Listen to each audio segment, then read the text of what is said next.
Lunghi giorni e piacevoli notti, sono Roland The Shine e in questo video ti spiegherò quante botte possono prendere le tue creature.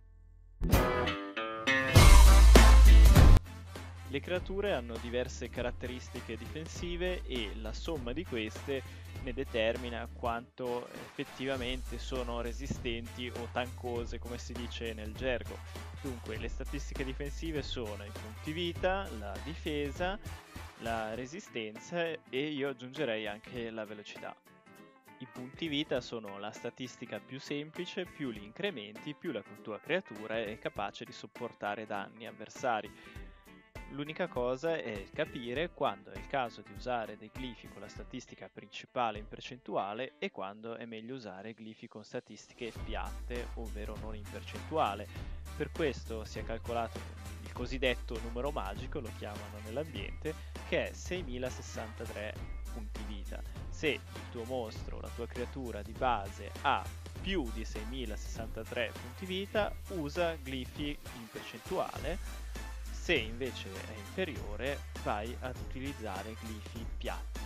La difesa devi pensarla un po' come un'armatura o uno scudo che riduce i danni che possono subire le tue creature.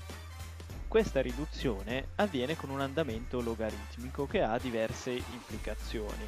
È una curva che cresce molto all'inizio ma poi va pian piano ad appiattirsi. Cosa vuol dire? Che all'inizio, aumentando di poco la difesa, ottengo tanta riduzione, ma quando la difesa è già alta, anche aumentando tanto, ottengo poca riduzione aggiuntiva. Ti faccio un paio di esempi. Supponiamo che ho una creatura che ha 100 di difesa. Quando subisce un attacco, questo attacco viene ridotto del 20%. Vado ad aumentargli di 400 la sua difesa arriva a 500 e a 500 di difesa la mitigazione del danno arriva al 55%. Con questo aumento di 400 di difesa ho ottenuto una mitigazione del danno maggiore del 25%. Secondo esempio, ho una creatura con già 800 di difesa che mitiga circa il 70% dei danni. Se le aumento la difesa di 400 arrivando a 1200, ottengo una mitigazione dell'80% e quello che ho guadagnato è solo il 10% di mitigazione dei danni. In entrambi i casi ho aumentato la difesa di 400, ma ho ottenuto dei benefici differenti e questo è dovuto all'andamento logaritmico di questa curva. Anche per la difesa c'è un numerino magico che ti dice se glifare con statistiche in percentuali o piatte ed è 541. Se hai più di 541 di difesa usa glifi in percentuale, altrimenti se hai meno usa glifi piatti. Per capire esattamente quanti colpi regge la tua creatura, quanto sia cicciotta rispetto a un altro o tancosa, possiamo utilizzare i punti vita effettivi, che sono una statistica che comprende sia i punti vita che la difesa ed è un ottimo indice di paragone. Li puoi calcolare con la tabellina che ti lascio in descrizione oppure puoi sfruttare questo grafico che ho creato personalmente e ti permette, andando a vedere con una certa vita e una certa difesa, di arrivare in una fascia di colore. Ogni fascia di colore corrisponde a un range di punti vita effettivi che ti dà subito il colpo d'occhio. Ho colorato la fascia centrale in verde perché sono più o meno i punti vita effettivi che possono servirti per fare il dungeon Ira 10. Potresti anche riuscirci stando nella fascia gialla con le tue creature se queste sono molto veloci, viceversa se sono lente magari devi andare ad aumentare i punti vita effettivi. Come puoi vedere diversi valori rientrano nella stessa fascia perché sono varie combinazioni tra vita e difesa. Ad esempio posso avere 9000 punti vita e 1150 di difesa e rientro nella fascia verde, ma potrei anche avere 1750 punti vita e 550 di difesa che rientro comunque nella fascia verde perché i punti vita effettivi sono la combinazione dei punti vita e della difesa. Entrambe le combinazioni che ti ho detto prima rientrano nella fascia verde, quindi sono intorno ai 40.000 punti vita effettivi. L'ideale sarebbe utilizzare delle statistiche di difesa e punti vita equilibrate Nel caso di prima, l'ideale sarebbe stato tipo tra i 13.000 di vita e gli 800 di difesa, che danno lo stesso risultato dei due precedenti, sempre nella fascia verde, però consumando un po' meno statistiche dei glifi. È questione di efficienza e dipende sempre dalla curva logaritmica della difesa.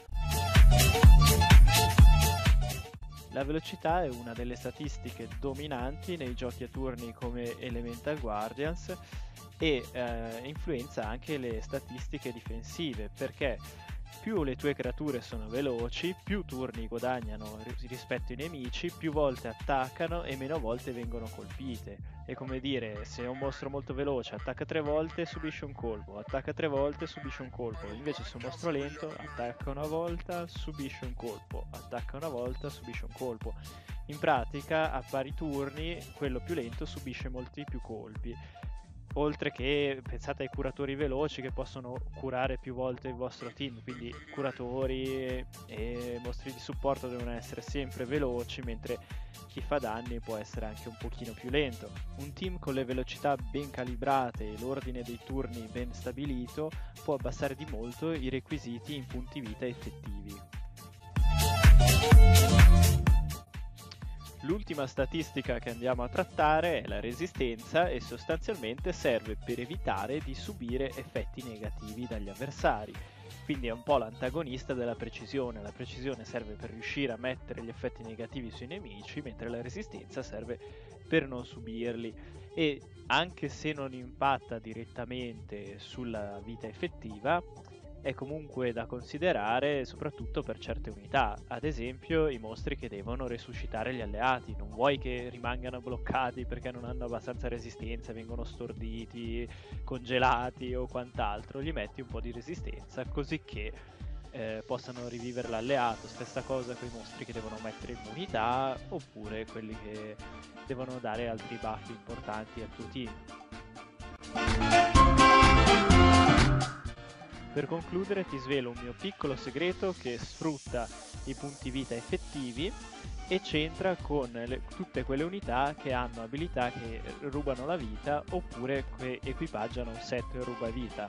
Allora, per questo genere di unità il consiglio che ti do è quello di dargli tanta difesa. Non dico di dare solo difesa, ma di tipo dare più difesa che vita, ecco, in percentuale. Perché a parità di vita che assorbono o che recuperano con l'abilità, recuperano molti più punti vita effettivi se hanno meno vita di base ma tanta difesa, perché quella vita assorbita, moltiplicata sempre anche per la difesa e tutto, ha un valore molto più alto che la stessa vita assorbita con una difesa più bassa ma vita più alta. Lo so che è un discorso che le prime volte magari ti può sembrare complicato, però in breve tutte le unità le quali assorbono vita sono da fare piuttosto con una difesa molto alta, perché sfrutti di più i punti vita effettivi. Quei punti vita hanno più valore a pari vita assorbita. Spero che il video sia stato di tuo gradimento. Ci vediamo al prossimo video. Ciao!